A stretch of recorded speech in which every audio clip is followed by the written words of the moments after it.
So good afternoon, everyone. Thank you so much for joining us at the Sowtex webinar series. I can see some of you have already joined in, and the time right now is 2:56 a.m. 2:56 p.m. Indian time. So we have participants coming from various different locations. We have some panelists who have joined in from various sections with us. So the way we are going to structure this complete conversation today is we are going to take the complete conversation based on few agendas that we have with us. So before we start on with the agendas, I would just quickly give you a request. We have certain etiquettes that we would like to follow as part of this webinar, since we have a lot of people from various geographies who are going to be joining this webinar. So for all the panelists who are here with us, I would like you to just maintain 2-3 factors wherein I would be moderating the entire event. So before we start the conversation, I would request that please keep your mics on the mute side, and whenever I call up on your name, you can please unmute yourself and you can call up. And at the same time, I would request all the attendees who are live on this event, please, in case if you have any questions, please post it in the Q&A section. You also have a chat window which is at the bottom of the screen. In case if you have anything that you would like to address to our team members, you can put in the chat section. In case if you have any questions, you can mention it to the panelist. So we typically would keep the seminar for a brief time of 90 minutes, and we would be doing a bit of polls here. And we all understand that we are all joining in from different geographies and from different regions. So we will maintain some time hierarchy so that everybody is comfortable with their respective time zones. I would give, at this point of time, I would like to introduce Anuj Mehta. Anuj is our strategic head at Sowtex Network, and Anuj would be initiating the networking meetup here. Good afternoon, everyone. Thank you so much for joining us all. This is a sunny afternoon for most of us in Delhi. I'm sure the weather is good at your end also. So we'll be waiting for a couple of more minutes before we kickstart the afternoon, because we're expecting, we have over 300 plus registrations with us, and we'll wait for a couple of more minutes before we start. In the meantime, just wanted to, as Sanil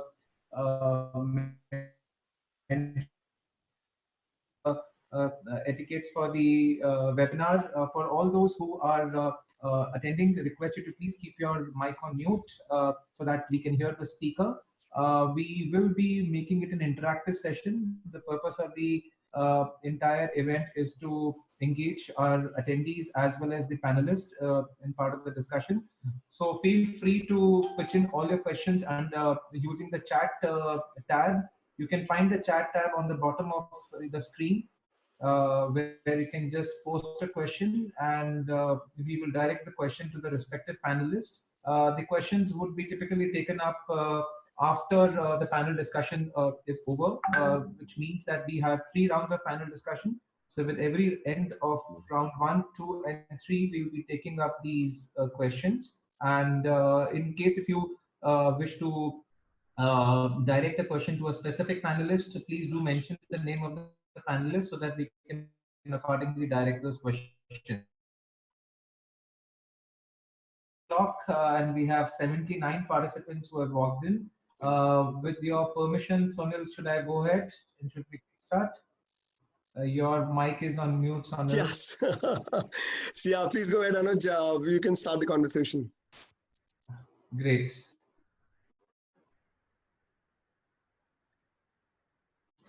Good afternoon once again, everyone. A very warm welcome to the second edition of the Sowtex webinar. Thank you each and everyone for taking our time and attending this second edition of webinar. For those who are attending us for the first time, we would like to update you that Sowtex is the only technology platform for the textile industry, which helps buying houses, manufacturers, sellers, and other ancillary manufacturers in connecting them with their prospective customers all under one single platform. As we all are today in the midst of a lockdown cause of COVID-19, it is important that we use this time to introspect in our given businesses and use this time to innovate and build sound strategy to keep our business running in the time to come. I think what's also very important is that all our actions which we are going to take now should be keeping in mind that the next 6 months are going to be tough. So any decision which we take now should be taking in account of what will entail in the next 6 months to come. Sotex, through its webinar series, is working towards bringing the entire textile industry together to discuss on issues faced by many. And there are many subject matter experts. The way we have it today, we have 6 subject matter experts today on the panel, and we'll be having various set of questions which we will be discussing with the panel and talking more about the same. Before we start, we would like to thank and acknowledge our sponsor, Accent. We have Mr. Sanjay from Accent. Thank you so much, sir, for your support. And our esteemed panelist, thank you so much, sir, for taking out time. If you can allow me, I would like to introduce our panelists for the day. So our first panelist, Mr. Anil Peshawari. I'm guessing sir is yet to join in. Sonil, has Mr. Peshawari joined us? Not yet, Anuj. You can still introduce him at the moment. Mr. Peshawari is the chairperson is the chairperson of Minu Creations and is also the vice president of NAEC and executive member of the AEPC Council. Mr. Peshawari is runs a garment export house which is manufacturing women and kids garment from some parts of the renowned brands for some of the renowned brands across the world from USA, Europe, and Latin America markets. Mr. Peshawari will be representing us both from an individual as a textile manufacturer perspective and also from an association body perspective of giving us a larger perspective of how industries in their given area are coping up with the COVID-19. Our next panelist today is Mr. Rajiv. Rajiv ji is the president for the Garments Exporters Association in Rajasthan. And Rajiv ji runs the cluster name is GAIR, based out of the state of Rajasthan. Mr. Rajiv has over 3 decades of experience in running export house and with over 4 manufacturing units to himself in Jaipur. Rajiv ji once again come with a perspective of an association which is representing many manufacturers, and as well as a textile manufacturer, he will be sharing his thoughts with all of us today. Rajiv ji, welcome. Our next panelist on the round today is Mr. Faisal. Mr. Fazlul Haq is the ex-president of Bangladesh Knitwear Manufacturing and Exporters Association. He's also the managing director of Plummy Fashions, which is into knitwear for women and kids garments, located in Narayanganj near Dhaka, and is awarded by the US Green Building Council as the greenest factory in the world. Thank you so much, sir, for joining us. Our next panelist today is Mr. Saktivel. Mr. S. Saktivel is the Executive Secretary for Tripur Exporters Association. The association is comprising of over 1,100 knitwear exporting units as a member. Sir has been heading the association for the past 14 years, and he was previously employed with the Textile Mill Association, SEMA, in Coimbatore for over 17.5 years. He is also an advising member on a lot of garments related issues and helping to resolve them across the Tripur market and district. Thank you so much, sir, for joining us. We appreciate your time. Thank you. Our next panelist for the day is Mr. Rahman. Mr. Rahman joins us from Sri Lanka, from Bangladesh. Mr. Rahman is a consultant in Smart Factory 4.0 standard. Mr. Rahman is a consultant for Factory 4.0 initiative for the textile apparel industry. This is where the next bit of revolution is moving in for all larger factories across the world. Mr. Rahman has worked as a country manager for Fast React Systems, which is again based out of in Bangladesh, and worked as an SAP consultant with two MNCs in Bangladesh. Prior to that, he worked as a department head merchandising at Yongon Corp, again based in Bangladesh. Our next, thank you so much, Mr. Rahman, for joining us. We appreciate your support. Our next panelist is our sponsor, Mr. Sanjoy Sehgal. He's the founder and CEO of Accent Software Private Limited. Sanjoy comes with over 25 years of experience in fashion and technology business. The company is currently into they design and develop and implement software products in PLM, VRM, CRM, POS, and supply chain customers in US, Europe, India, and Far East. They're currently based in India, and he has worked and stayed in 3 continents with his professional career and brings a lot of experience on board in supporting the textile industry. Thank you so much, Mr. Sanjoy. We'll be hearing more about the solutions and the products which Accent Software offers to all our participants today during the webinar. Thank you so much once again, sir. Over to you, Sanil. So good afternoon, everyone. Thank you so much for joining in with us on this a short notice. The idea of running this complete event is to create a synergy between the complete textile industry. As we all understand, we are all going through a very, very difficult time wherein the complete industry, complete world is under the lockdown stage. And as businesses, we haven't seen much difficult times in our lives than current stage.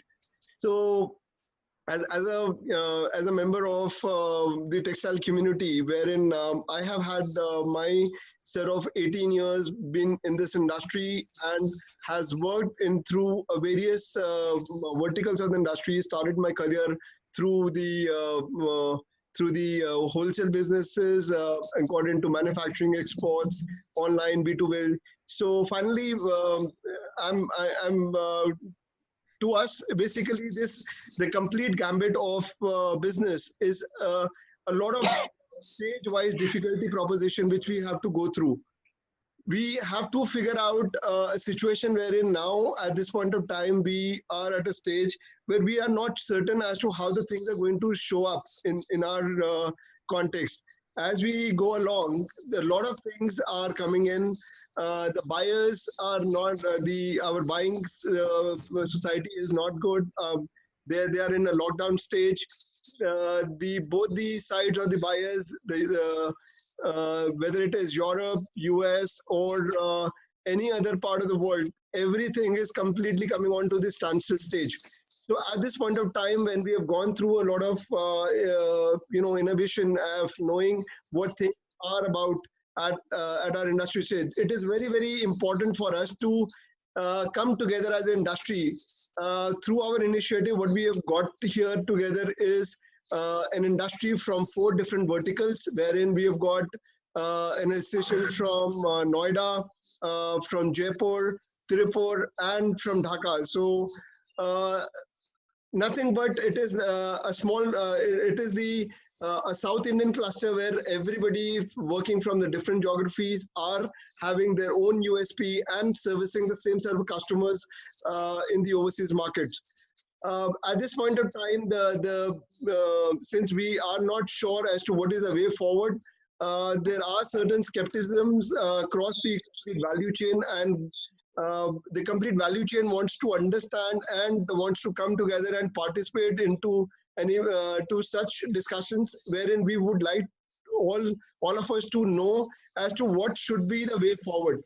What we have created here is a small set of panel wherein we have got some industry experts together with us. So all of these industry experts are representing their close associations at this point of time. So they are representing some of the largest communities from their side. From the Noida region, we have 400 members. The Jaipur region comprises of 300 plus companies as a cluster. We have Bangladesh, which is now one of the biggest markets manufacturing out of South Asia. And they have nearly about 3,300 factories who are making the garment production. Then we have South region, wherein from Tripur we have 1,100 companies who are making garments for the overseas and the domestic market. So as a community, we all are going through the same set of pain. There are certain questions which we all want to highlight, and we want to understand how we can fix it up. The way we would like to schedule this part of the conversation is that we would be running a few polls.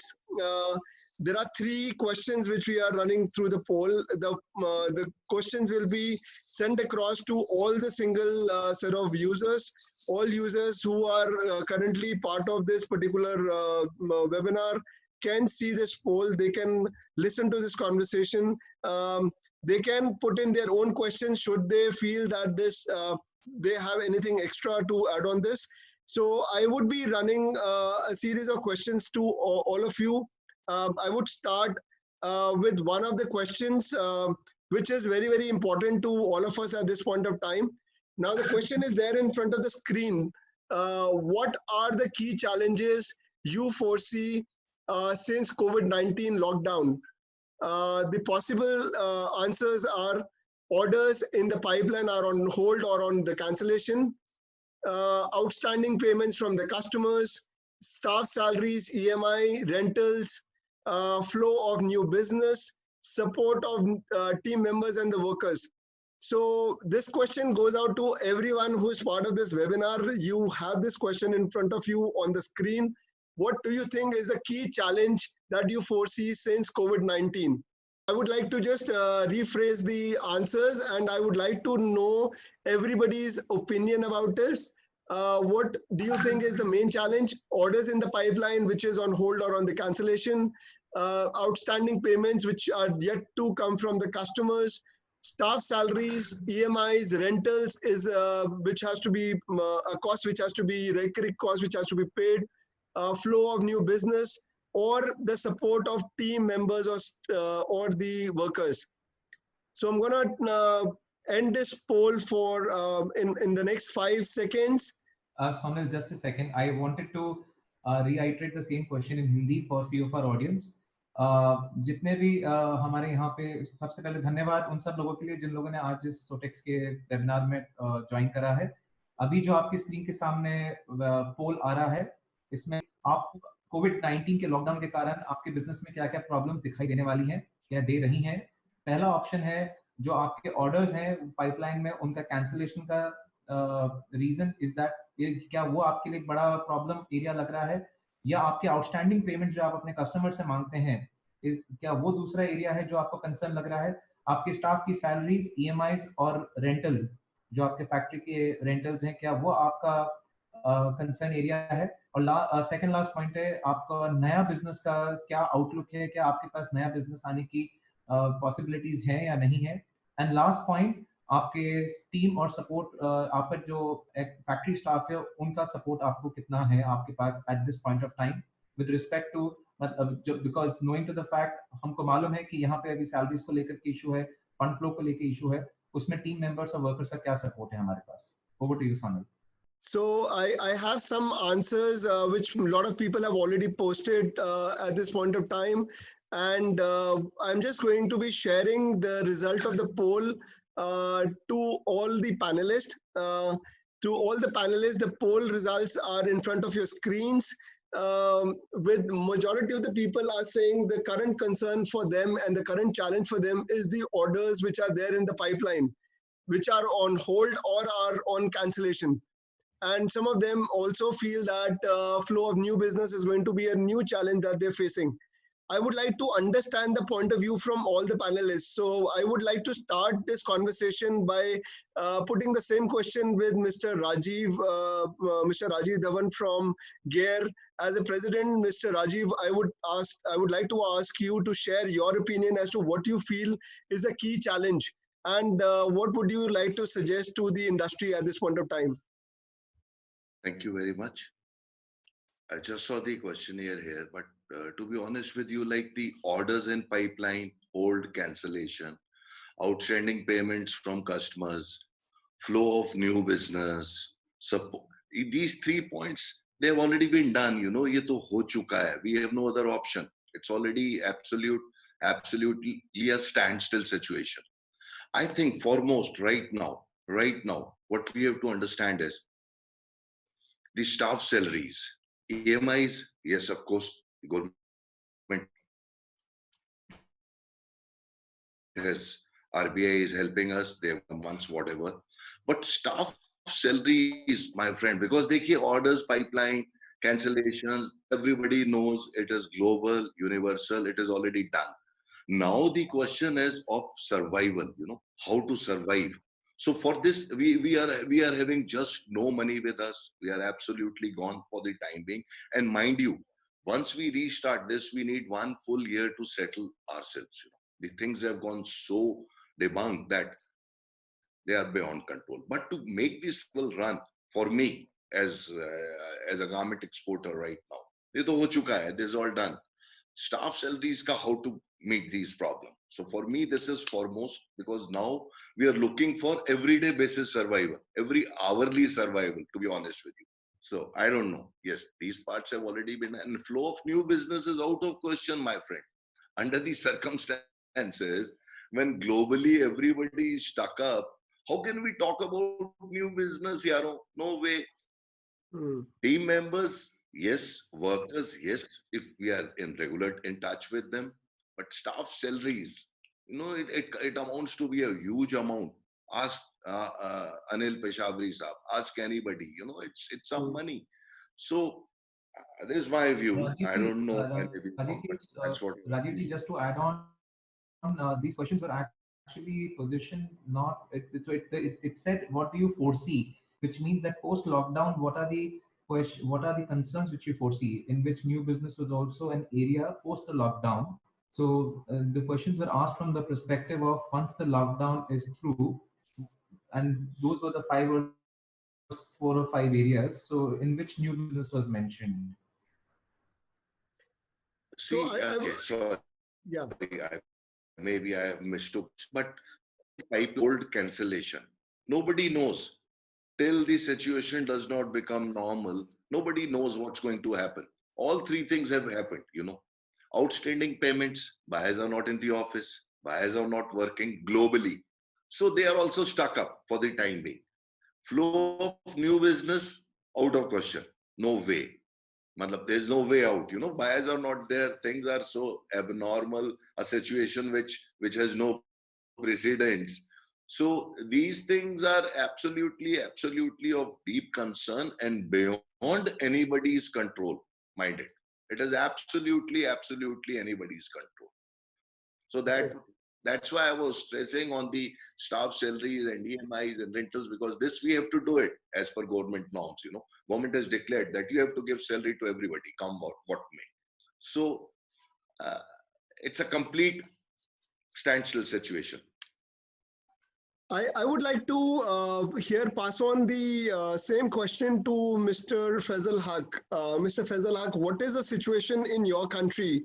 What is that you think about on the same question? What is the key challenge you foresee as part of your country? I mean, what is the situation there? Thank you. And the situation is same as the rest of the world. I think Bangladesh is a part of the whole game and whole situation. And my calculation is very simple. That that if we take the China standard, they need at least 2 months to recover everything. So even the countries, if I talk about our buying countries like US and European Union, Canada, if they recover in 2 months, even like China, which is most unlikely under current scenario, and so it can be even more, 2.5 months or 3 months if it is the standard, then this 3 months selling of apparel would be gone. I like to say it would be eaten by coronavirus. So basically, all of us, more or less would lose the business of 2 and 3 months on an average. So for a country like Bangladesh, having $3 billion per month export figure is certainly going to have a loss of $6 billion minimum of business in next few months. And question is that, as my previous speaker was saying, that staff salaries, EMIs, and other overhead expenses, mandatory overhead expenses like electricity and gas, other things, that would be a big challenge. And we are as of today, maybe a bit fortunate than my Indian colleagues, that our government has already come up with a huge amount of money to give a loan for 2 years to pay the worker's salary for next 3 months. That's the April, May, and June. But keep in mind that we have to pay it back. That means in coming days, we have to do some extra business, which is most unlikely as well. So, okay, that is some sort of solution at this moment. But I'm very sure that this is a big cyclone for the whole industry, and it's very unclear at what stage of the time we can really can stand fully and can really say that we are fully recover. But business is really shut like anything. That's the scenario as of today. Maybe we should thank our government, that they came up even last week. Our prime minister declared that they will give us soft loan for 3 months workers' salary. Thank you for the moment. So I just like to ask you one more thing. We've got some news floating around on the internet saying that a couple of buyers have acknowledged to the fact that they would be taking up or they won't be cancelling their business in Bangladesh. But buyers like H&M, they have given assurance that they won't be cancelling their business, which is already placed in Bangladesh, which is either in the production or in the pipeline. How is this? What is status of this current set of statements which are coming in? Is it like you already have some acknowledgements coming from the European or the American buyers for this?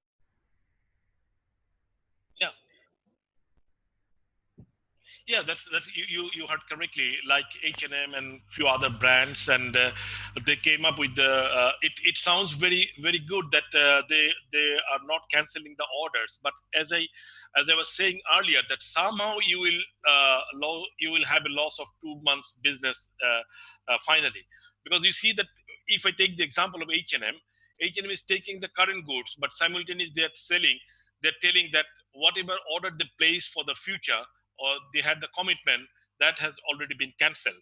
So, and if you take the scenario, the H&M wherever they work, they are having 70 to 80% of the factory capacity for themselves. And you see, when after May or after April, when factory X will have no H&M order, you will have no order in hand.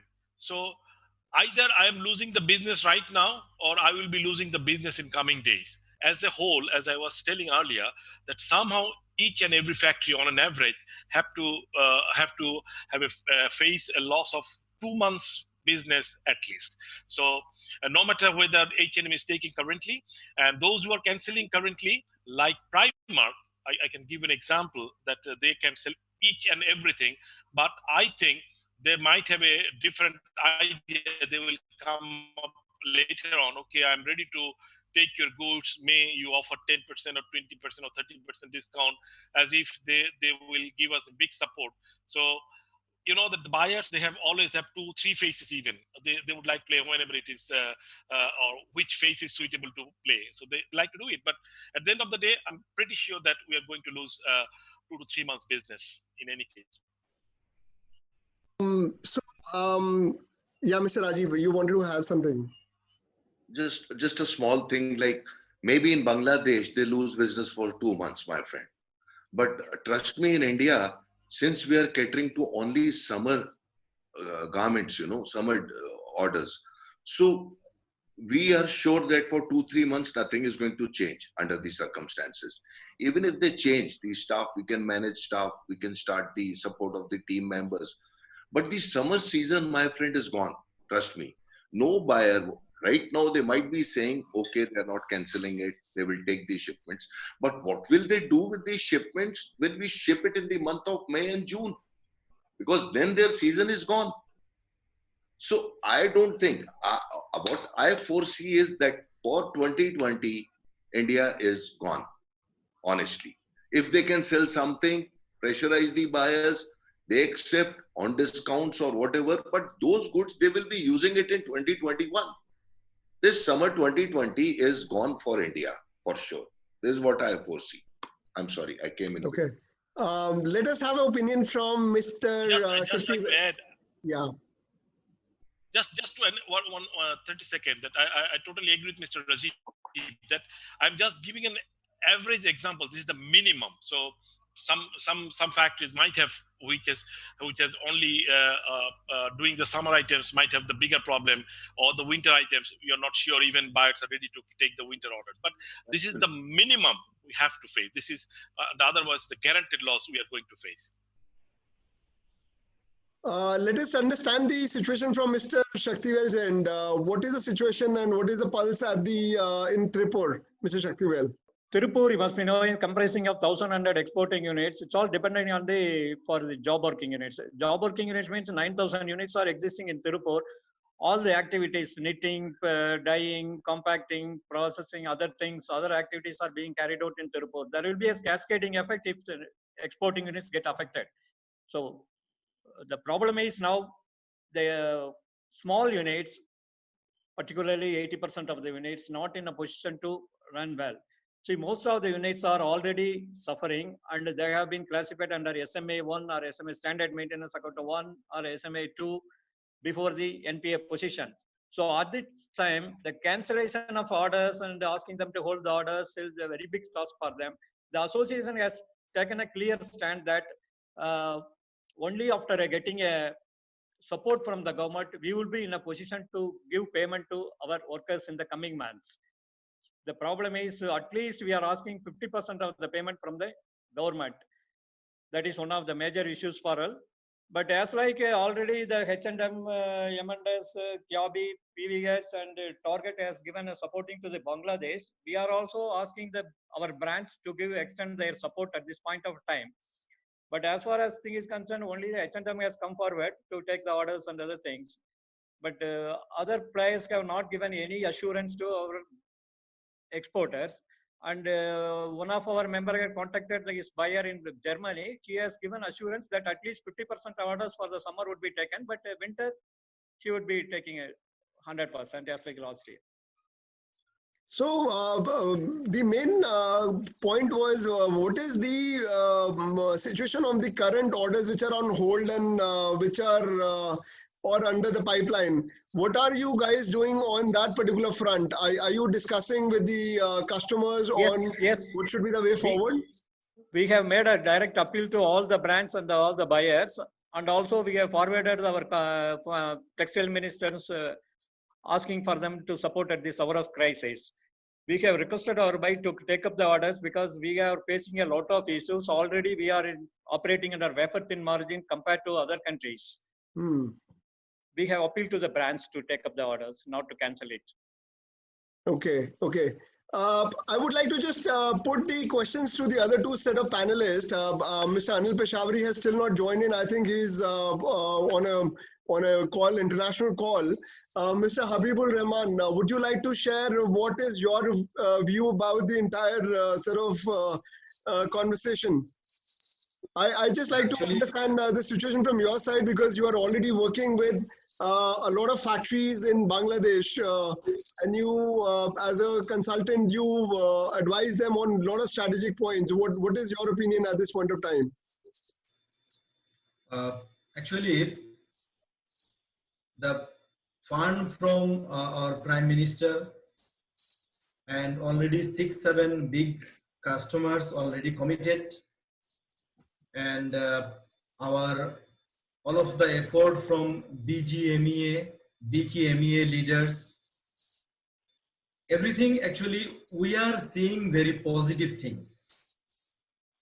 Yes, there will be loss of 2 months, 3 months order, there will be loss of in future businesses. But what to do in this situation? Actually, just to accommodate, accept, and if we really can take the future challenge, and if we start as a new white paper with everything what we had done last 30 years, 40 years, just forgetting that, start as a new white paper, Absolutely. future writing as a new white paper things, surely we will be doing good.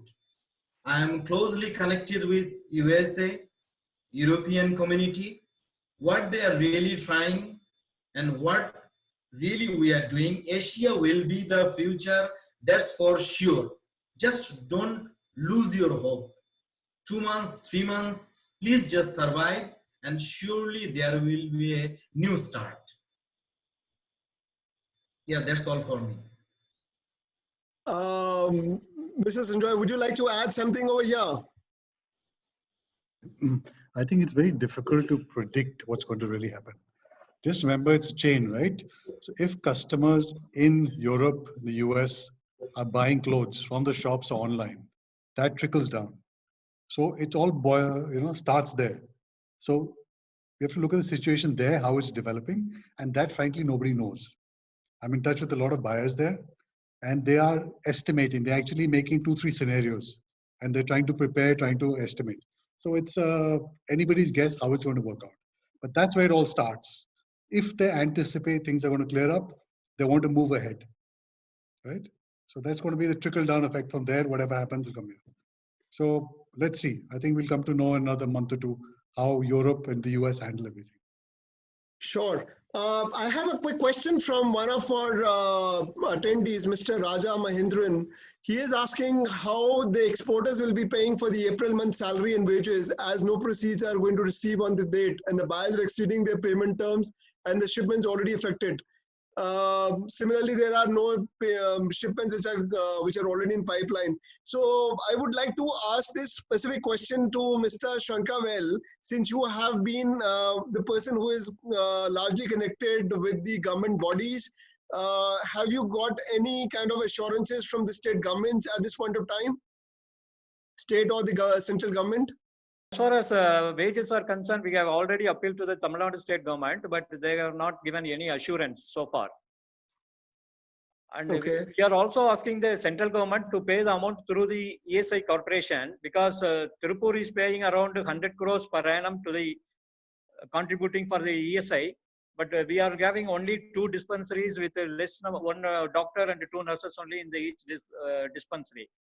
So though government has collected more than 1,500 crores, we are not having any specific specialty hospital, ESI hospital in Tirupur. Moreover, only last year our Honorable Prime Minister laid a foundation stone for construction of the new ESI hospital. So we are asking the central government to pay the amount through the ESI. Still, we have not got any response from them also. Okay. Since we are not getting any payment from the buyers for the past 2.5 months, almost about 5,000 to 6,000 crores, the units are also not in a position to continue the payment in the next month also. Banks are also not coming forward to support in this case. Okay, so as far as this additional working capital is concerned, we are asking for the 25% additional working capital without putting any riders. But what other banks are saying, it should not be SMA1, SMA2, other things and all. So okay. Since most of the units are in the classification of standard maintenance account, they will not be in a position to pay the wages in the coming months. That's a very critical position for most of the Tirupurians. Okay. Mr. Rajiv, would you have some information, as you are one of the very senior persons who is connected very closely with the state government? So can you share some light as to what we are expecting here from the central government? Mr. Shaktivel has very clearly said, like, it's a crisis period, it's a war. I usually call it a civilian war. See, here one suggestion before commenting onto the scenario, a small suggestion I want to make. Like Ma'am Smriti Irani had requested the buyers and buying agents She had sent the audio tape, video tape, requesting them not to cancel the orders. Please accommodate with this scenario. We have been supporting the buyers and buying agents from almost so many times, so please don't cancel the orders. Here I want to make a small request to the Honorable Textile Minister that most of the exporters, they are catering to the domestic retail also, you know.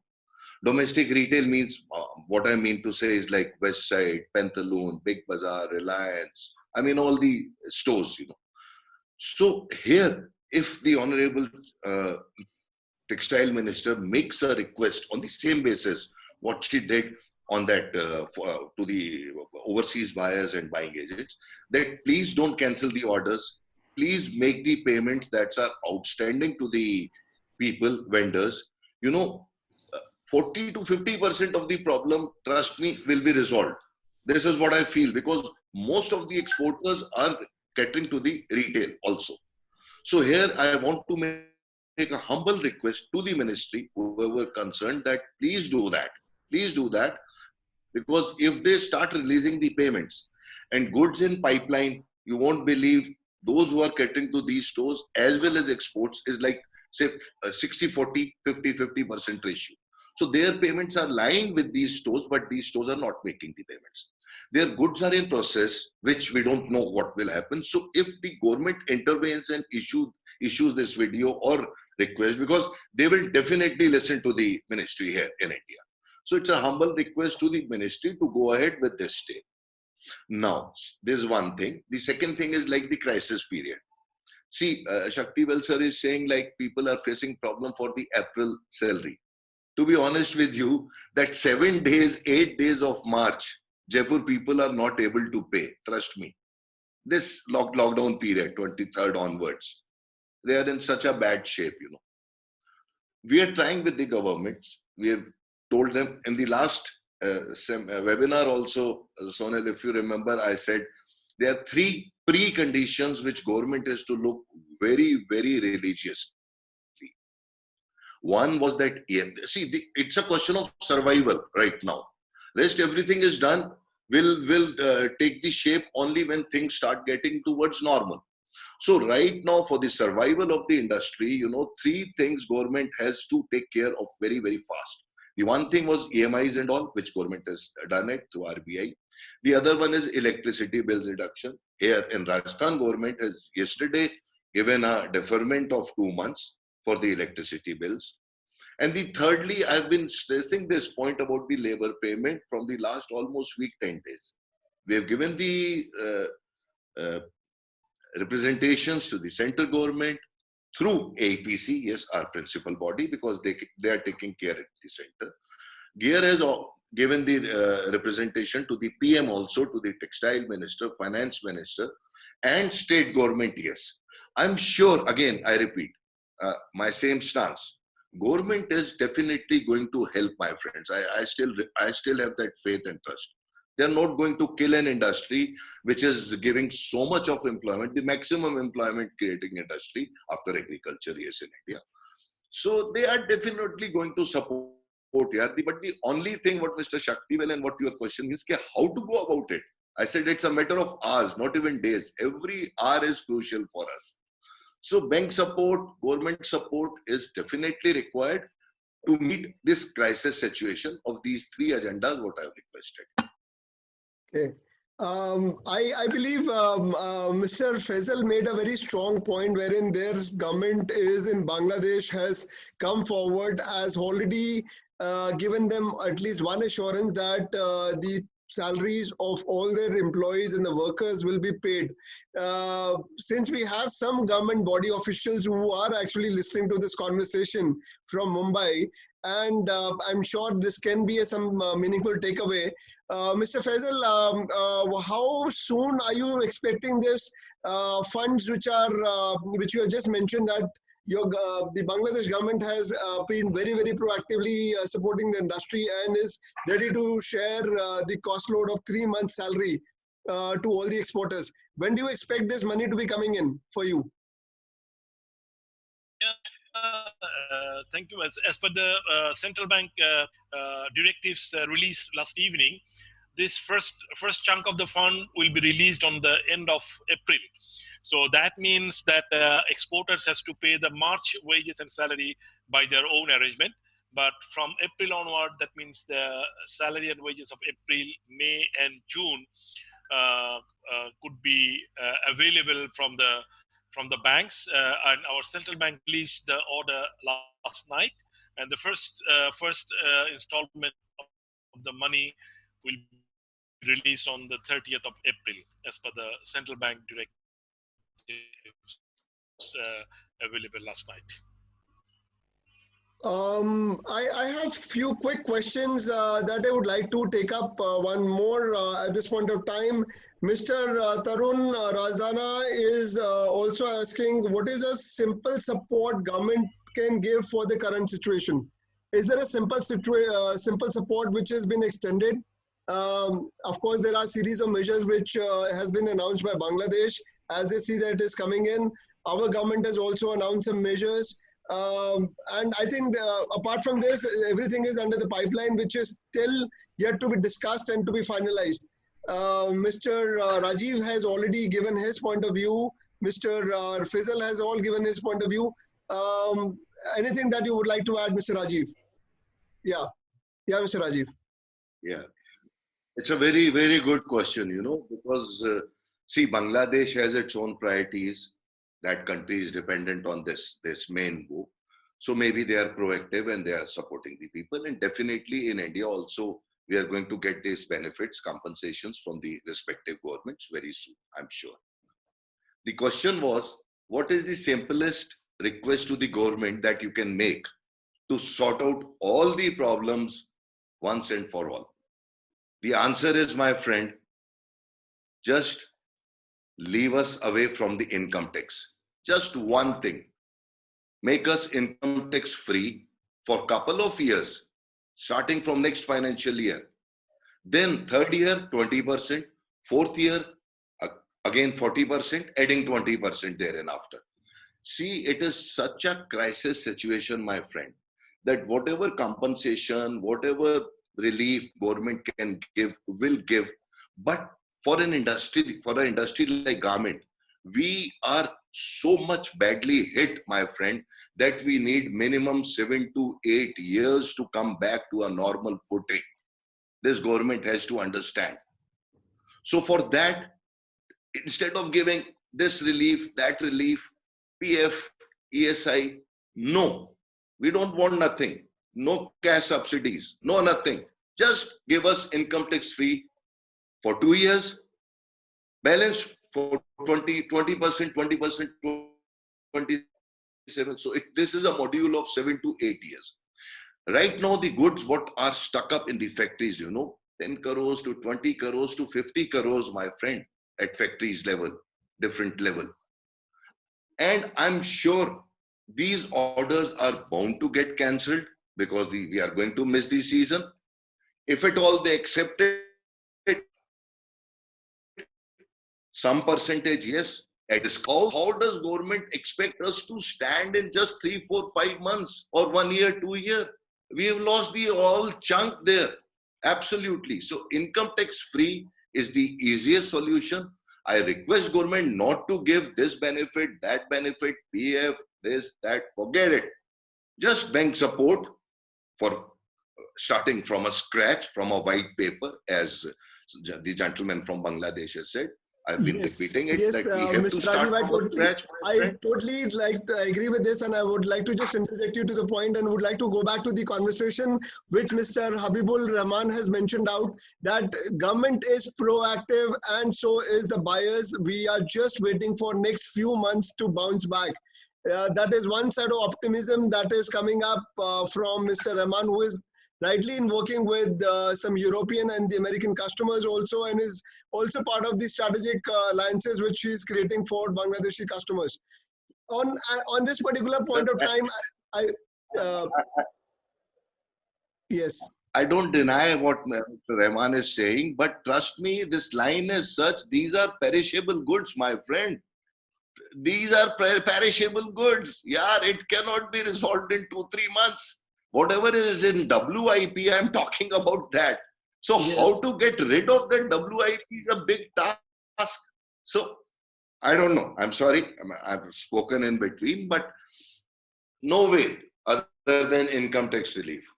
Okay, okay. So while we want to take this conversation forward, and I want to also emphasize on the fact that while we all know that government relief is not something which is going to come up very easily, and whether it is in India or in Bangladesh, government takes a little time to understand, introspect, and we as already understand that there are so many industries who are altogether get affected. For government, there is a priority. They are already fighting their current situation, and they have resources which are currently monitoring and all deployed towards monitoring and controlling the current situation. So at this point of time, expecting them to come out with a very renowned packages would be very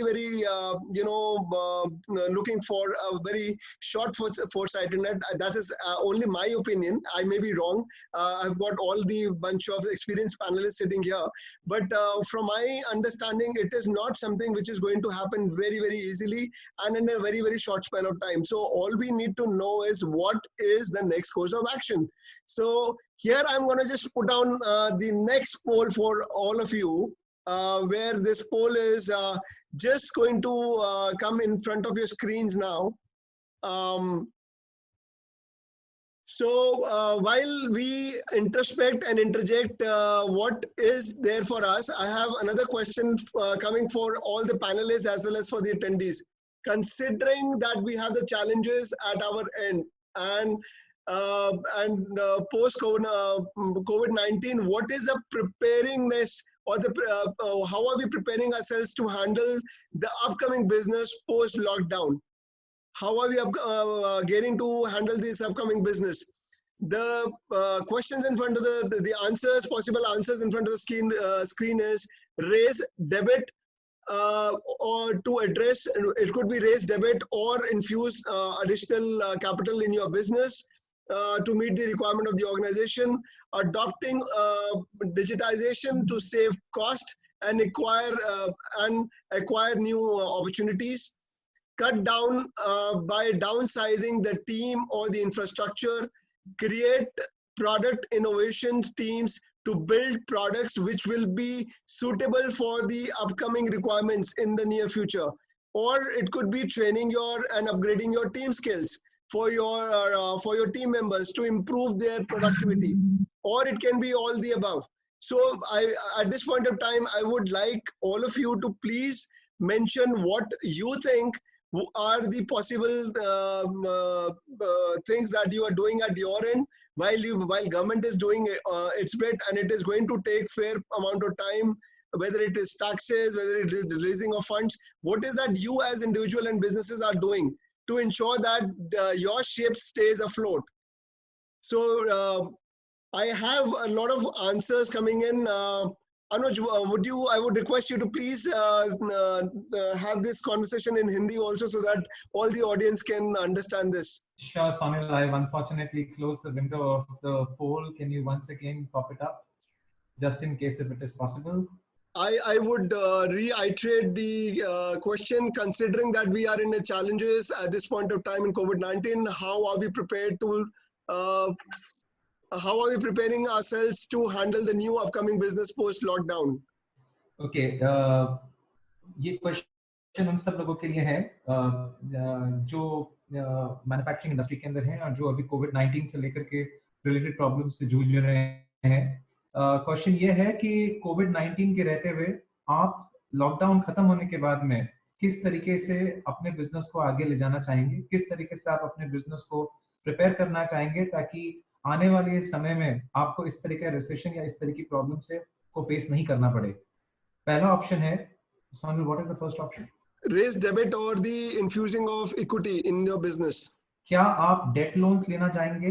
क्या आप debt equity, date loan का मतलब हो गया bank से loan लेना चाहेंगे, collateral based loan हो गया या नॉन कोलैटरल अनसिक्योर्ड लोन्स हो गए जो हाई रेट ऑफ इंटरेस्ट में मिलते हैं, क्या आप वो लेना चाहेंगे या आपका बिजनेस अपना इन केस अगर वो अपना पैसा भी डालना चाहें तो क्या वो अपना पैसा डालेंगे इस टाइम पे?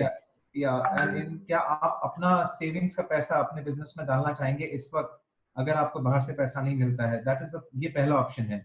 Second option is adopting to the so I'll repeat it. क्या आप digitization को adopt करेंगे to save cost और acquire नया business ढूंढने के लिए? क्या digitization का आप can you use digitization as a tool at this point of time? So the meaning of क्या आप अपनी कंपनी के लोगों को रिलीव करेंगे या अपने इंफ्रास्ट्रक्चर को थोड़ा सा श्रिंक करेंगे ताकि आपके खर्चे रिड्यूस हो जाएं? या चौथी पॉसिबिलिटी, क्या आप प्रोडक्ट इनोवेशंस के लिए नई टीम्स को अपनी टीम्स को तैयार करेंगे कि नया ऐसा प्रोडक्ट क्रिएट किया जाए जिसके बेसिस पे नई रिक्वायरमेंट को सर्विस किया जाए? या आप अपने एग्जिस्टिंग लोगों को ही ट्रेनिंग और अपस्किलिंग देंगे to achieve better higher productivity? या फिर आप सारी चीजें करेंगे जो हमने यहाँ पे मेंशन की है? So at this point of time, I'm just ending the poll that we have some fairly amount of answers from various people.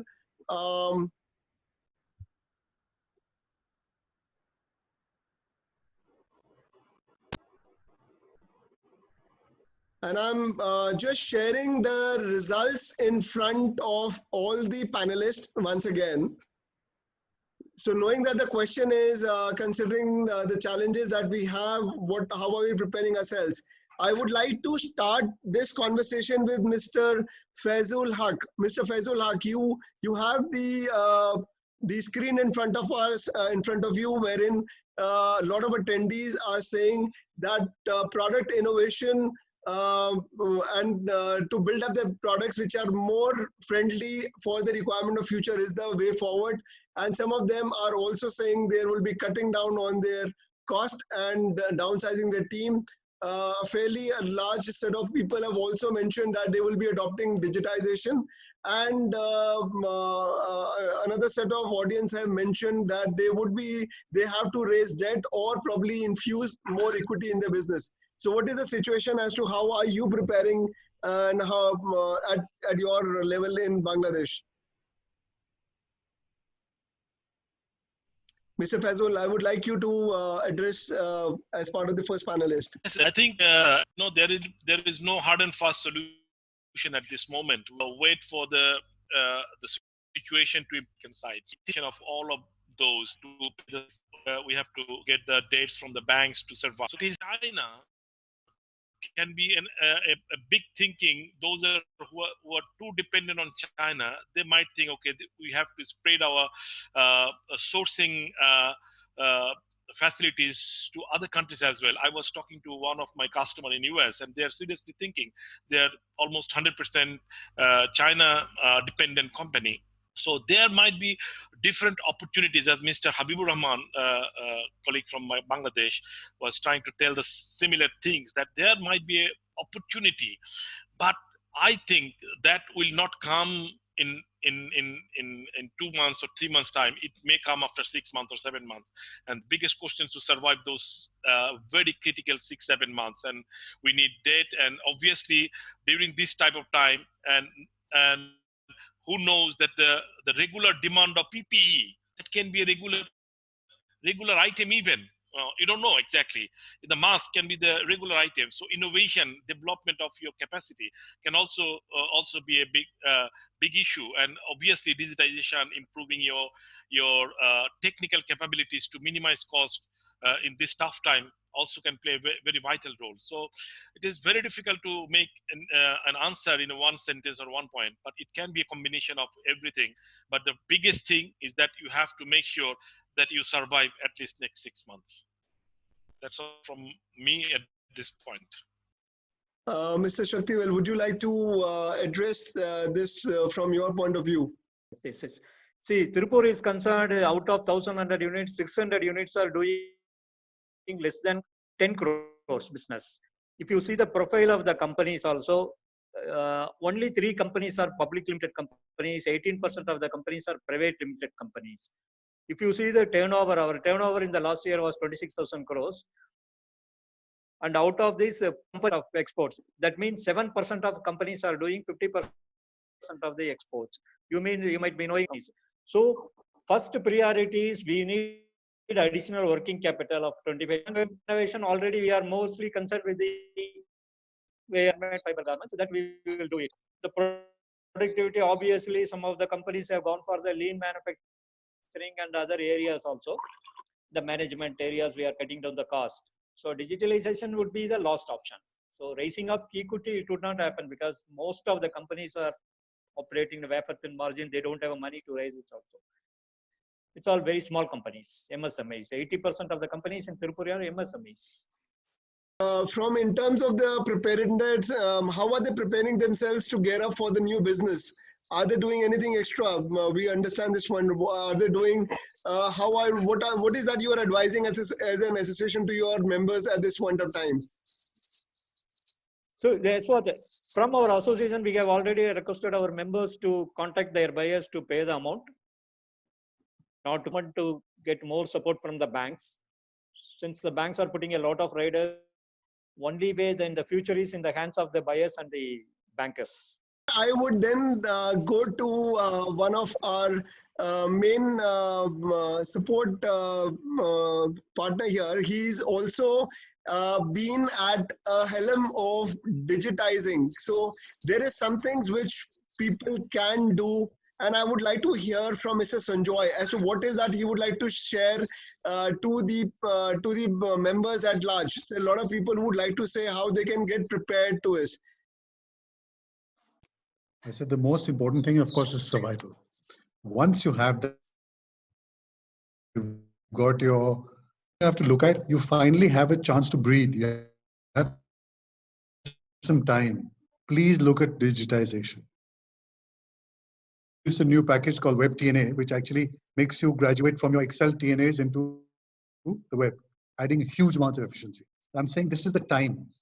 Use this time, this downtime, to reimagine your processes, reimagine your technology. Mr. Habib, would you like to add on to this thing? How is your industry getting prepared in Bangladesh? What are the measures that they are adopting to bounce back post COVID-19?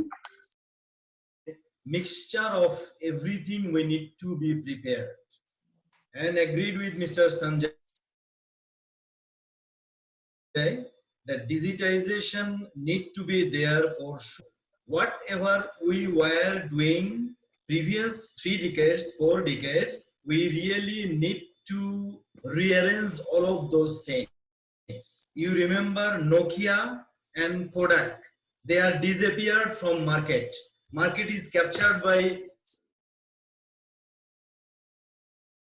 this device. Please here, all the 70s, all the 80s things are disappeared because of this device. This is a smart device. 17 type of things are accumulated here. Helps us. Whatever we were doing last 30 years, 40 years is really not exist anymore. We need to have a new startup, and digitization is as adopting with robotics, adopting with RPA, adopting with automated guided vehicle, how Amazon is managing their need to really think of this from today. And this is the high time. Forget about all of this frustration and please cope up with the new things, and that is this Android device. If you are not cope up with this Android, then you will be Nokia soon. That is only my, actually that is my area of work. That's why I am so strong in this. So this is the time, this is the high time to think, rethink, convert to Android. That's all. Thank you. I think, and I just wanted to add up to what Mr. Rahman just said. He has given all of us a great food for thought.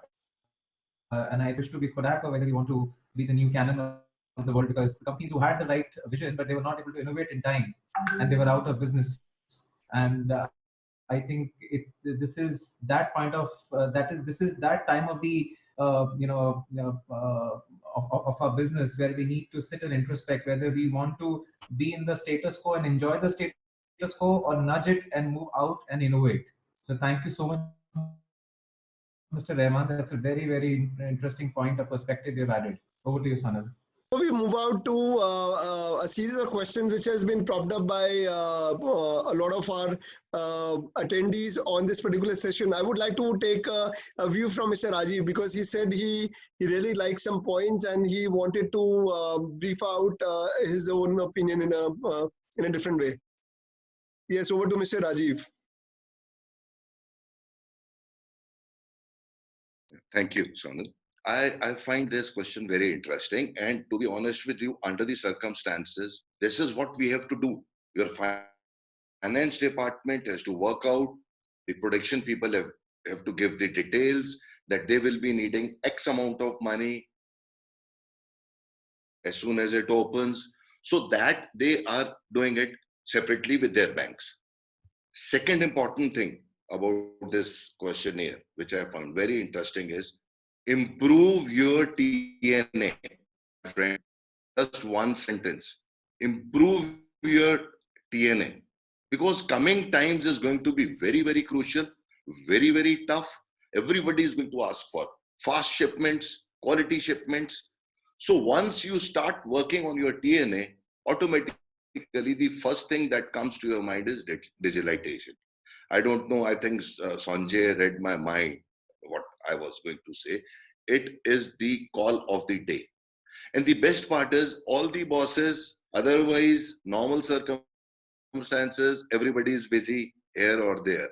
Now everybody is at home. He has to get hold of his think tank in their respect. Finance department doing one thing, improving TNA with all the team support, digitalization, everything. My simple thing is you have to rewrite your factory's Bible, my friend. That's it. I totally agree with this. I like this question because this is what my team writes on teleconference, how we can do better in the coming times. That is what I call Myanmar Bible. We are rewriting the Myanmar Bible. Thank you. That's a very, very strong statement being given by Mr. Rajiv, and I would really like to acknowledge him for the fact that there is some optimism coming back to the conversation, because of the fact that while I had a lot of questions being coming out on the Q&A session, wherein people have been asking me why the government is not doing this, why the banks are not doing it, why they're not dispersing the money, or why we are not following the Bangladesh route, or the Bangladesh government the Bangladesh side of the team members may also look at the fact that why their organizations or their government is not following what the Indian government is doing. So, I mean, this is going to be something which is going to take a far more detailed approach, because government cannot look into only one sector. And as we rightly understand, as an entrepreneur, as a business, as a leaders, we have a lot of responsibilities in our hands. We have team members who are relying on us. We have their families who are going to get supported from us. If we are waiting for the government to take step, that's going to take a lot of time. We all know that things are not going to be easy. And at this point of time, what we totally understand is this is a time to rewrite the business models. It is one of the great insights which have come up, and now, and it is all going across one of the main areas. So if we all see what happened in 2008 when there was a complete recession that came in, the financial markets came down and everything. So we had come up with a lot of new digital businesses which have erupted, the WhatsApp, Instagram, Uber. So we can we all have been listening to it. We all have been seeing this on WhatsApp messages. So this is the time when textile industry has to come out on a spree of innovating the business. Now, till the time we all as a businesses were looking for our buyers, which are either from Europe or US or any other part of the world. Till the time they were supporting us, your cycle was moving, things were going fine, and we never had the chance of innovating our businesses. This is the time when we have to look forward to reinvent, re-engineer, and re-innovate our business. And the best people to do that is your team members. That is our take on this. That's what Sowtex is doing. Sowtex is helping you out to reintegrate and re-engineer your complete business model. That is what we are doing it at this point of time. So before we go forward to this, and I'm sorry because of the fact that there have been so many questions which have come across from the attendees, which is revolving around the same challenges that why the government is not doing it. Government has its own set of problems that it has to take care of. There are priorities, and as Mr. Rajiv rightly mentioned, that government will come back to you in due course of time. At this point of time, we have to have patience and wait for things to get settled down. We don't, because our buyers are all centered across the globe, and government can do a very much or very limited things under its domain to help us out as an industry. But we need to figure it out as to how we can bounce back. And we have some amazing set of two panelists with us who can help us take this conversation forward. But before we go out to the next conversation with the other set of panel experts, I'm just putting out the third question in front of your screens right now. So this is the third poll that I am sharing to you on your screens now. Third question in front of your screen is, with upskilling or digitization, will these be the new ways of staying afloat? And what are the areas where would you like to focus upon? How would you focus upon these areas where, see, upskilling and digitization is nothing new to the business, because these are the new modern age ways of being on the top and staying in the front. And if you are going to wait all for the government bodies to act on it, guys, we are all, as an entrepreneurs, we have a lot to do on ourselves than to wait for other support to happen. So here we have some propositions in front of you, which is building up an online presence or a website for your products and services. Is that a way forward? Or adopting to the process automation to save cost can be a way forward. Adopt to technologies of team management tools or to build efficiencies in the organization. Or you can look for digital marketing to acquire new business. So there are a lot of ways to acquire new business in today's world. And then adopting to technologies wherein you can have your shorter production requirements been full up, or you can do a quick turnaround of your business. Or if you think it is all the above. So I would like here to all the attendees and all the participants who are there, please cast in your vote and let us see what is important, knowing the fact that there are a lot of things that we as an entrepreneur out of businesses have to do, and we have a lot of things in our hand in terms of our responsibility as a leaders. And as I again want to rephrase to the fact that we should not be looking too many things and too many expectations to be coming out either from the buyer side, which is not in foresight at this point of time. Neither is government going to come up very aggressively helping you, helping us as an industry immediately. Of course, we all are looking out for government help. We are all looking out for buyers help. We all would like to have a support. But what are we going to do in this point of time over the next course of a month to 3 months or possibly 4 months, whatever, the moment things get back to normal, how are we going to come back and re-emerge ourselves as a stronger businesses? So I would, I hope the question and the answer is clear to everyone. It's very difficult for me to reiterate the same thing in Hindi, but I'll still try it. क्या है अपने आप को digitally तैयार करना या अपनी teams को बेटर एफिशिएंसीज के लिए लेके आना, just to survive in your business, क्या ये एरिया आपके लिए सही रहेगा, which is to be the focus area for the next few months आपके लिए? चाहे वो आपकी ऑनलाइन प्रेजेंस होनी चाहिए आपके बिजनेस की, या आपकी नई वेबसाइट होनी चाहिए, या अपडेशन होनी चाहिए उसके ऊपर, या आपको अपनी कंपनी के अंदर प्रोसेस ऑटोमेशंस लेके आनी है, या आपको ऐसी कोई टेक्नोलॉजीज डेवलप करनी है जिससे आपकी टीम्स की एफिशिएंसी ज्यादा इंप्रूव हो जाए, या आपको नया बिजनेस एक्वायर करने के लिए डिजिटल मार्केटिंग का सपोर्ट चाहिए। उसके अलावा फोर्थ चॉइस है आपके पास, या डिजिटल टेक्नोलॉजीज ऐसी आपको अडॉप्ट करनी पड़ेंगी आपको, या ऐसे बिजनेसेस या ऐसे ऑर्डर्स लेने पड़ेंगे जिसके अंदर आपके जो प्रोडक्शन की रिक्वायरमेंट हो, जहां पे आप छोटे ऑर्डर्स कर सको और आपके टर्न अराउंड टाइम्स फास्टर हो. So these are some of the approaches that you can adopt to it, and you can see what can be the possible solution, or you think this all are the same way going forward. Here I would like to end the poll and would like to share the results in front of all the audience as well as to the panelists.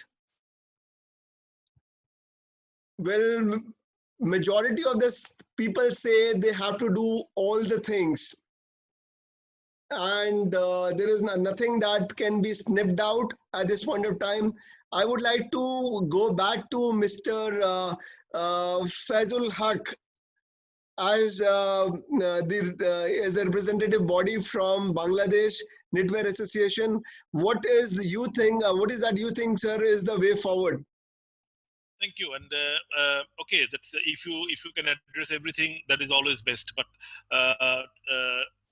from my side, I think if you look at number 2, number 3, and number 5, that means saving cost, increasing efficiency, and reduction of the lead time. These are the three major components we are always looking to achieve. And if you can take help of the technology to minimize cost, to extend your efficiency, and shortening your lead time, and very short lead time can be a very highly demanding situation after COVID situation is over. That can be a very likely scenario that everybody would need goods very quick time. So these three, in my opinion, number 2, number 3, and number 5 is very important, because building online presence and marketing through online nowadays is okay. Everybody's doing that, so it does not carry extra importance at this point. But number 2, number 3, number 5, and we have to do all together.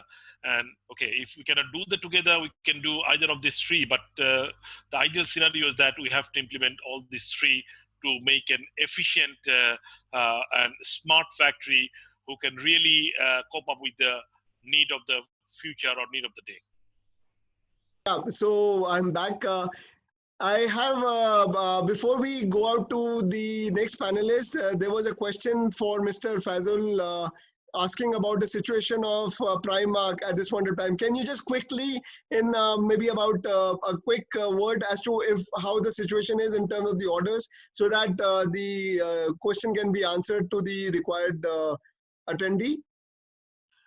Thank you. I already answered personally by written. Okay, sure. No problem. I would like to take this question with Mr. Shaktivel. Shaktivel, what do you think is the way forward in terms of the technology adaptation and upskilling? You got it? Yes, go ahead. So the efficiency of Tirupur workers is only 35%. We have been continuously providing training also. The government has come out with a new scheme called Samarth for the capacity building. So under this scheme, the government is supporting to the units to go for the upskilling. So upskilling is the most priority for us to enhance our efficiency and also the productivity. Then subsequently, for reducing the lead time, we can go for this digital marketing and also this process automation and other things. We will be one by one, we will do it. But first priority, what we are thinking is the upskilling. Okay. Mr. Shaktivel, if I were to ask you, what are the concrete steps that you are going to be doing for the upskilling side? Is there anything concrete that you have already finalized or formulated as part of the association? Yes. We have already applied to the government. We have submitted our requirements also. The government is coming out with a support, financial support for imparting the training to the workers. So they have a set of guidelines and other things. So once if it is over, the problem most probably we will be commencing the training to the workers from the month of May onwards. See, thing is that big companies, they have applied on their own. The smaller companies, about 75 to 80 companies have come through our association. Those companies which are doing the business below 50 crores have to apply through the associations. Already 80 companies have shown the interest. We have applied for training of about 25,000 workers. Mr. So the Shaktivel, big companies also training about, I think it will come about 10,000 workers, 35,000 workers will be given training into the upskilling. Mr. Shaktivel, just to add on to what you just answered, are these soft skills or are these trainings which are based on a specific skill set to improve the efficiency at the staff level and also their journey in the organization by learning new skills and getting more salary in the given organization, or is it just a standard soft skill training? So normally what they are saying is they will be reskilled also. See, there are two types of skill. You can call it as an upskilling and as well as a reskilling. So the government has divided into only for the new workers, they would be given the upskilling, and also the old workers, it will be called as a reskilling. So old workers, the efficiency will be improved, and also the training will be given to the software people in the soft skills. So that is the people who are looking after the low-level management, supervisors and middle-level managements and all. So all would be given training under this scheme. So government has allocated about 1,250 crores under the scheme. It has to be completed within 2 years also. It's And this specific fund is coming from the central government or the state government? The central government, central government. So if it is coming from Central the central government under the Ministry of Textiles. so does that mean that there is a similar amount of fund allocated for all the regions, including Rajasthan? Here Yes, yes, it's across the board, across the board. Okay. Here, I would like to ask Mr. Rajiv to share some views on what his thought process is on the upscaling and digitization. What are the steps that you as an association or your members are adopting in your region to come up as the part of the innovation in your business models? I agree to this, all the above, basically, like you have to make a smart factory. You have to make goods at a very good cost. Deliveries have to be super fine. These three things are going to be the call of the day in future, Technologies for shorter production requirement and quick turnaround time is foremost, along with the, to a certain extent, process automation. But this all is part of the game, and we have to just keep three things into mind: smart factory, lesser cost, fantastic production, timely delivery. So for that, you need all the above things. Digitalization is absolutely foremost. So there is no doubt about it. A small thing. Yeah. I'm sorry. A small thing I would like to add, like Jaipur. Gear is also like what Tirupur is doing. To be honest with you, Mr. A. Shaktivel, our chairman at AEPC. I hope I am audible. Yes, you are. You are, sir. See, the chairman, what we have right now, Mr. A. Shaktivel, at AEPC level, he has done wonders for Tirupur. He's a dynamite. He's a pillar of our industry. So what the Tirupur is doing right now for the training people and all, we are also approaching on the same lines to our state government to set up the institute, because technology upgradation, training the staff is the process. So Mr. A. Shaktivel, our chairman at the AEPC, is helping us in getting the things done. So he's always there to help all the fraternity people all across India. So that's what little thing I wanted to add. Thank you. Okay, so we have the two very strong panelists here who are the domain experts in this particular field on upskilling and digitization. I would like to start with Mr. Rahman. Mr. Rahman, you have been one of the domain experts in getting the companies on the standard 4.0 as what this the new trends call upon, and this is one of the main signature areas where Bangladesh is making a significant mark while capturing a lot of market share when it is coming to the new business opportunities. So what is the area that you are doing as to, can you share some light as to how your companies or how is the industry getting transformed to take up this new age transformation or digitalization in your area? Yeah, thank you. Actually, you all remember in our early days, like in 80s, 90s, we were going to the tailor we know the machine, we know the product, we know the tailor himself, we know everything. So there was a connection between everything. But when it come to the industry, it disconnected that customer, product, machine, and you become disconnected. So we need to make a huge and massive tailor shop again. We need to be very useful with this complexity. We need to useful with these smart technologies. We need to make creative product with creative organization. We need to make this physical factory day by day to a digital twin.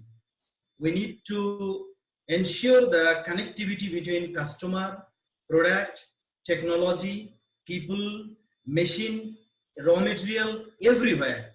So that connectivity is the digitalization. And we require ERP, we require shop floor control system, we require planning solution, we require artificial intelligence driven lean solution, we require digital supply chain management, paperless office, hyper automation. All of these things need to be accustomed with our existing culture. And it is not possible to make it everything happen tomorrow. This is a culture like Japanese lean culture. So it will require another 1 decade. So if we just start from tomorrow, it will require another 10 years to adopt with all of these things together. And as an Asian country. So I would like to just ask you a very, very specific question here. What is that key things, or can you share with us any simple case study as to these are the smallest things that, or maybe something which we can start off immediately at this point of time and take it in a course of next few months altogether, so that we are already prepared for that new business cycle that we have to come follow? What are the few quick things that you suggest to the audience here or to the industry that these are the few things that they should adopt, or any case study that you have done implemented in the recent times? Is there anything that you would like to share with the audience here?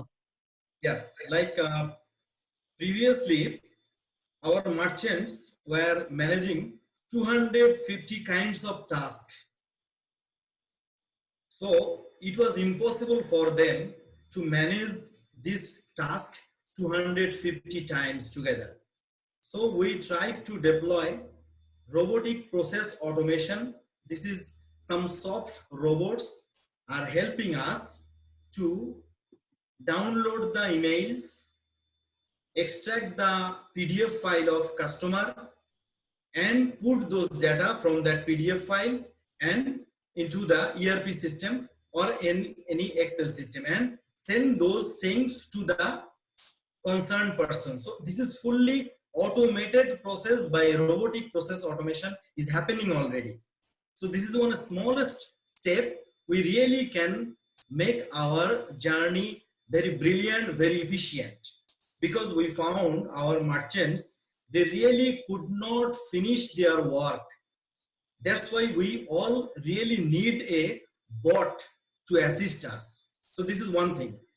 Second thing, what we are doing, we have started this digitalization of our this sampling.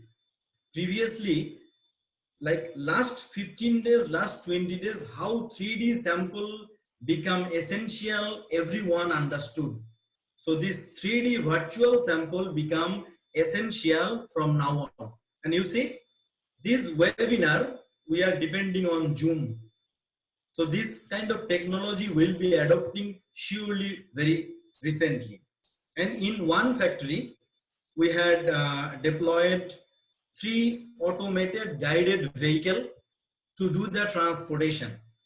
It is a line draw robot transporting the goods from warehouse to sewing department. Previously, it was handled, it was mismanagement, it was like everything. And we are trying to develop this smallest part. Like you know, the universal robot's robotic hand. One robotic hand can handle 3 machines together 24 hours. So if my 3 machines can run 24 hours with the smart handling of a robotic hand, then surely I will get one particular area. I am not talking about whole line.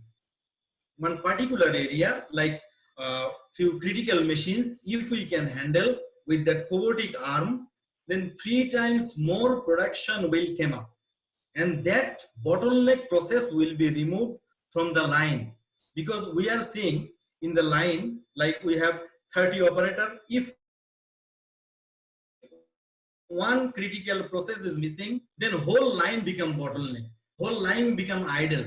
So if we can remove those bottleneck process by one smart robotic arm, then that will give us 3 times more productivity, 3 times more quantity, so that bottleneck process will be not here. In Turkey, in China, in Indonesia, I have seen already this is in place.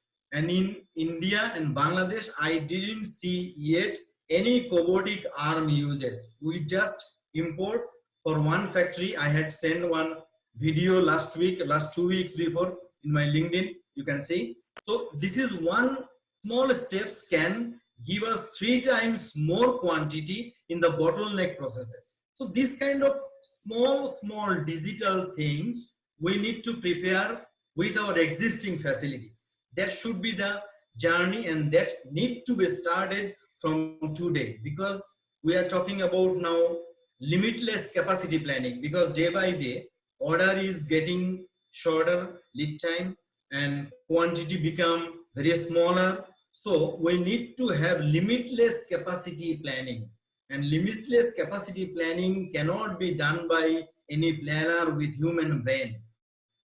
It So is before completely I would like to just interject here.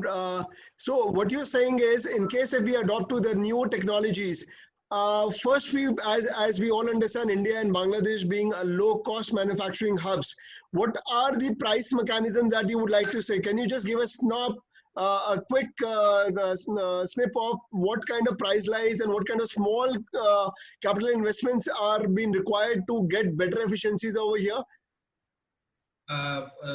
If you invest for this robotic arm, it will require maybe $5,000, $6,000. Okay. So one $6,000 investment, if you can help you to remove the bottleneck from the line, it is huge. Because in my working time in one factory, I found 3 operator missing. That's why they were not giving 300 pieces. So if 300 pieces is missing from that line, 300 pieces means $1,200 is missing in one day. So if $1,200, if we are really missing in one day, then surely we can spend $6,000. So if one $6,000 robotic arm can help you to get 3 times more quantity, then why don't we invest? So this is something wherein we are looking at a ROI coming up at a much faster pace. Let's say $6,000 worth of investment on the robotic arm can give us 3 times the output, and we are able to do a break even of this investment over the course of what, 6 months to 8 months. Is that the idea what you are proposing here to the audience? Less than that actually, because in that factory, I am not telling the name, in that factory they were losing every day from one line is $1,200. That means within 7 days he could get something better. Because of that 3 operator was not there. So one day they were losing $1,200 because he could not get 300 pieces. That's kind of a lot of interesting kind of facts coming over here. And so this is like the case study that you just mentioned about the process automation. I would like to hear from Mr. Sanjoy, what is that people can do in terms of the time management for their merchandisers or for their team members to enable them to be more productive. Mr. Rajiv has just highlighted that TNA is one of the key important areas that people will look forward to. What is your idea about this? How can people adopt to this technology in this short span of time? See, robots, 3D, it's all happening. It's going to happen. Fantastic. But there's another area which is often neglected, which is very simple, low tech. Everybody is still doing their time and action calendars on Excel, which is grossly inefficient. So I'm talking low cost, low investment, less time, but huge resultant improvements. You know, don't you want to see everything in one screen, all your overview? Don't you want reminders? Don't you want a live chat with all your whole team? Don't you want your TNAs on your mobile? These are all simple things in today's technology. And you can do it. It's possible today. You know, it's really time. Let's take the low hanging fruit first. This is very low hanging fruit, very low investment, very quick results. That's what I, you know, encourage, and that's what I believe is the first thing that a company should do. What is, I would like to go back to Mr. Farooq here. What is your idea about adopting to this technology? Mr. Habib Rahman has already mentioned that they are already implementing this. How has been your experience with such adaptation in the factories? Have you been, you being one of the greenest factories in the world, so you are #1 greenest factory in the world. So what kind of new technologies have you adopted so that people in India or the other manufacturers who are looking from other part of the Asia, what can they do to adopt to these kind of technologies? I think we are doing the very basic things, and we are not using the robotic hands like Mr. Raman say, but we are implementing ERP. We are working with lean manufacturing. So these are the two very gross area we have been working and getting result. You know, that's as Mr. Cycle was telling about this very simple, that's TNA on a software basis, other than Excel, the new software basis. So that's we are implementing and getting result, and implementing that lean manufacturing and a few other technical improvements we are implementing. And obviously we'll be looking forward to have this kind of robotic help. Certainly we will be in contact with Mr. Rahman, who is very good friend of mine. So let's see, and we are always open to. And Mr. Before we go on to the next kind of things, I would there is a question from Mr. Nilong Sarkar, and this is to both Mr. Fazal and Mr. Habib for upcoming fabric production. What would be the market demand after the outcome of situation? Will there be a possibility to get more orders on the functional products such as antibacterial products, anti-dust products, and things like so on? Is there a focus towards sustainability coming in from the international buyers once they bounce back? Do you think will this be a priority area for them to take forward? Really answered this question, but I would like to repeat because it's a question of Bangladesh. So I think it is yes. Both the question, yes, I think there will be a demand of this kind of technical fabrics, and certainly there will be many factories available in Bangladesh to do these orders.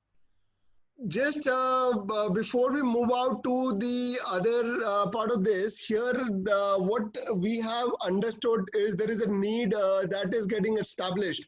While we are a little sensitive to the timelines here, we have already overshot by another 10 minutes on this seminar. I hope it is okay with all the panelists to stay for another 10-15 minutes with us. It's okay. Can we extend for another 15 minutes if that's all right with all the panelists here? From my side, it's okay. So thank you so much. I would just like to brief out the fact that since here the emphasis is towards the factor that we are going to move on to a very new world post COVID-19, that things are not going to be same again. The buyers may or may not come back to you. The number of buyers that we have, if, some factories may have anything between 2 to 10, 20, 15 buyers. I don't know how many buyers are going to come back to you. So what are we going to do when we go back to our normal situations? With Europe and US, where the majority of the bulk buying happens, they are going to be in a lockdown stage for a lot bigger number of days than our economies are going to be. Since we are in the Asian economies, we are at this point of time, we are relatively less impacted with COVID-19, but the situation stays as it is, and it is going to be a much more difficult state to get back to in. While we have just spoken about two more things here, which is upskilling and digitization. So there are rooms to it where we can come back, and we know we can synergize our team. So this is the time in the next few days to months where things like digitization, things like upskilling, things like monitoring, restructuring, or training your teams becomes a very, very important statement coming forward. Now, I would like to also mention to the fact that there are a lot of possibilities like this which are getting created. And over the next course of few weeks, we as part of the Sowtex team, which is a tech marketing platform helping the textile community to connect faster through our mobile app or through our website, is doing a lot of initiatives like this. So what we are doing is we are launching a series of breakout events over the course of next 3 to 4 weeks and 5 weeks. What this means with us is we are going back to the users, telling them how these simple technologies can be adopted in your given span of time. While your people, your team members are away and you are not being able to, take the work from them, but we still have, responsibility of them as a team member, as an organization. Once we get back to normal, we are going to be requiring their assistance as what is going to be the first most priority area. So have our team members, our workers back in our factory is going to be the first strong pillar, that support that you require. That is what I think. And to have those kind of support factors, you would require them to come and support you and work in a way which is going to be much more efficient. So efficiency is going to be the key mantra, and productivity is going to be key mantra when it comes to doing a lot of things in a much, much better way. Here, I would also like to interject what we as Sowtex is doing is we have just launched in some of the latest things in our vertical as website, as a tech marketing platform. We have helped companies wherein people can draw new businesses. They can look for new opportunities through Sowtex. They can look for options to liquidate their stocks, whether it is surplus stock or raw material stocks, you can liquidate through us. There is a whole lot of information which, when you log on to sowtex.com or you download the website, our app, you can see the interfaces which are coming on there. Due to limitation of time, we are not sharing a lot of this information which we intended to do on this particular webinar, but we will be sending you on the email. There is last quick question which we have from Mr. Ashish Shah, and this is for the overseas market. And I want to ask the experts, what are they looking out while everybody is kind of going outward and relying too much on the international buyers? What is the status of your domestic markets? How are you looking towards your domestic market, your new domestic buyers and suppliers?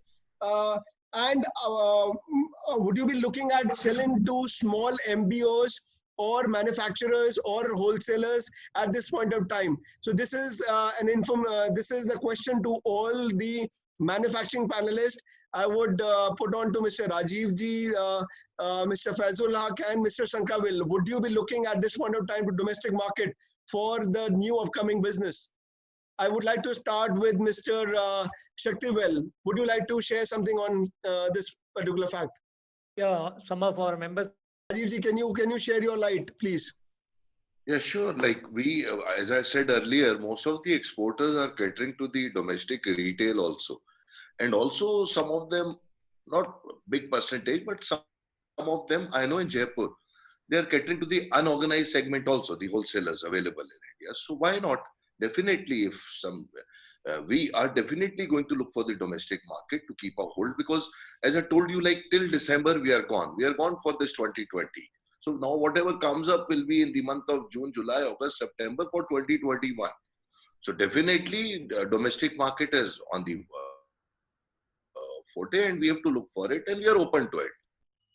What is your take on this, Mr. Fazul? Would you be looking at your domestic market, or would you be looking at India? Or I understand that some of your companies are catering to a lot of brands and small chains in India, majorly whether it is Reliance or Pantaloon. They are outsourcing a lot of material from Bangladesh. Would you be looking keenly towards India for over the next course of few months for doing your revenue share as part of your revenue exercise? Would you be considering more towards Indian brands for your next course of business? Thank you. And first thing, that we are not looking for the local market because normally we don't cater the local market in Bangladesh. There are a different kind of business in local market. It is not that much organized like Indian local market. So certainly we will be looking for the new markets except Bangladesh. That means, and obviously India is a one of the main focus of Bangladesh market expansion, and certainly we would be looking for India, China even, and Japan, Korea. These are the few markets we are looking for. And Japan, for example, at this very crucial time, they are taking all the goods, they place the orders in recent times. So these Asian buyers, Asian giants like Japan, India, China, Korea, we'll be looking for to expand our market and to recover something which are going to lose from Europe and America. So I think India is one of our target, and obviously, certainly, I don't like to go for a fight with the local producers in India, but certainly India, if there is a demand, we are ready to cater that demand from India. So, Mr. Rajiv, I would like to have your opinion also on this as to why, while Bangladesh manufacturers will be looking at Indian market, and so will Indian manufacturers would be looking at possibility at expanding towards Asian side, which is not only just India. While I understand Jaipur is already a hub which is catering to the Japanese market and the Korean market, what would be your strategy going forward in the next course of? You all mentioned that domestic, you are open to it, but would you be very aggressive in looking for business opportunities coming from Asian markets? Definitely, why not? Because the domestic, what we are wearing over jeans and top, that is one segment. The other segment is Indo-Western. What we are Indo-Western segment, we are open for all. And then after, since we have to start from a scratch, see, I don't know about the domestic salwar kameez or that type of a thing, but Indo-Western styles definitely will be looking forward, and all the Asian setup we are going to approach, do our marketing rigorously to get hold of the hours. See, after this aftermath, it's going to be a level how you survive. Export being the first love, always, that is always the first love for us. But looking to the market scenario, we are going to look for the domestic retails and the nearby Asian markets also. Coming back to this conversation here, while we are all interested in tapping the domestic and Indian markets, the question is how? How are we going to do this? While we all know that business is going to be not easy in this coming point of time, and the business comes through a channel, while the markets is already structured as some of us, we all know that India is been on the verge of getting organized and is only fairly organized as part of the industry, wherein the buying happens in a very, very organized manner with certain set of factories, and people are working on both these sides, on the domestic as well as the retail side. The new opportunities that will emerge or may emerge will be a key area, and then as to how to tap onto these opportunities will be another key area. How would you like to engage with new set of buyers and new set of suppliers while you rebounce back and you restructure your buyer or the supply chain? So that is going to be a key question which needs to be addressed, and that's where We are also one of the platforms wherein we are helping out companies to find these kind of opportunities live on through Sowtex app. You may, in case if you have any business that you would like to source, you can do it through Sowtex. In case if you are looking at putting up your products, or you want to make your profile go digital, that's where we can help you out. Due to the limitation of the technology at this point of time and the time frame that we have, we already overshot by nearly about 23 minutes now. So I'm just giving a quick snapshot of what we are doing it. We are helping the users in the textile fraternity to connect each other, right from the yarn side to the buyer side or with the brand side. We help companies discover each other and connect on a real-time basis, whether it is your stocks, whether it's your capacity, or a business opportunity which you are not able to harness. Those are the opportunities which we can service on with this. As I mentioned in my previous conversation, that we are going to make a breakout sessions post this particular event, which is going to be addressing most of these key issues in much more detail. We may rope in Mr. Habibullah Rahman from Bangladesh, or Mr. Sanjoy, and right now I open up this opportunities to host of the users in various segments of the digital side, where in case if you have anything at all that you would like to share with us, we would like to take up those opportunities and share those things in much more detailed manner. While we have a platform which is catering to now about 5,000 textile businesses across South Asia, wherein businesses from India, Bangladesh, China, Vietnam are connected to us. It's an opportunity where we can help you get connected, and at the same time, for the buyers and the people who are looking out for this low-cost solutions. I again mentioned the fact low-cost solutions. You can connect to various size and structures of textile businesses.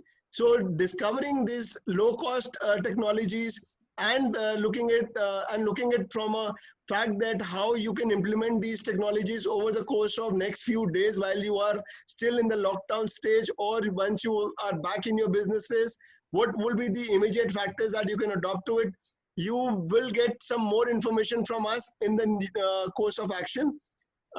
We will be scheduling a next seminar, which is going to be on the 10th of April, which is going to be addressing a lot of these kind of issues over the next course of few weeks. We will make a very strategic breakout sessions with certain set of companies, wherein they would be coming and sharing out to how their technology can help the users. So here you can have your buyers, you can have your suppliers, you can have your team members, anyone you can think of who can be possible members, who can take the advantage of it, can become part of this panel. And I would also request the rest of the members, all the panelists, or any of the members that who are listening to this webinar, in case if you feel that you know anybody in your network who all can provide these low cost technologies which can help large set of users in the textile fraternity come out, bounce back, and do re-engineering of their business models by implementing these small process automations or digitization framework. We are key to partner with them. We will give them a platform. We will get them on the we'll get them on these webinars. We will share their technologies and share all the questions and answer whatever the users may have. Due to limitation of time, I am again apologizing to all our fellow members that there were a lot of questions in terms of government subsidies and why government is not acting on this and associations are not responding on the key concerns. I assure you for the fact that all the association members who are present here are doing in best of their abilities to handle the situation, are in constant engagement with the government. Whatever are the brief snapshots that you have just seen it and you have heard from them is the possibilities that can come and emerge. While we wait for the government to act on this, we can only emphasize on the fact that this time of the year we should come back and emerge ourselves much more stronger internally rather than looking everything externally. The external support will come in due course of time. With this, I would like to thank all our panelists who have been with us. And I would like to give the last conversation to Anuj, if you want to conclude the entire session. Thank you once again, each and everyone. Thanks to all the esteemed panel, to all the attendees for taking out time and attending the same. We exceeded the session today by 30 minutes, so sincere apologies for the same. Please do keep a lookout for a communication from Sowtex in your mailboxes. You will be getting more communication with respect to the breakout sessions. We hope to start with the breakout sessions from the coming week onwards. And as suggested by the panels, we will keep the hierarchy of the breakout session as the priority set by the panels. So we will get back to you in a short course of time with the schedule of the same. And after this session, you will be receiving a link on your email with respect to a feedback on today's session. We would request you to please share your feedback with all of us. It will enable us to do better things and to pack better content, or to work on suggestions and recommendations which you feel is appropriate for us. Thank you once again. Wishing you all a great health and stay at your home. And do feel free to get in touch with us if we can support you in the current times. Thank you. Thank you so much. And just a last thing, as Sowtex, we are also available in 3 geographies at this point of time. We have a Bangladesh team which is based out of Dhaka. We have an Aero team which is handling our South region, and we have Delhi NCR team which is helping, which is connected with the complete North region. So all the extended teams are there to support you, and our teams are still active and they are ready to support you over the phones in whatever possible manner that we can. If there is any kind of support that you would require, or you would like to raise your concerns, there are certain set of questions that you have dropped us to us, which because of the time constraint we have not taken up here, but we will forward it to the panelists, and we will see in case if we can share those answers to you over the mailbox or over in the next particular follow-up seminar. Thank you once again for being active on this session and sparing your time with us. Thank you to all the panelists once again. Thank you. Thank you. Thank you, Ji.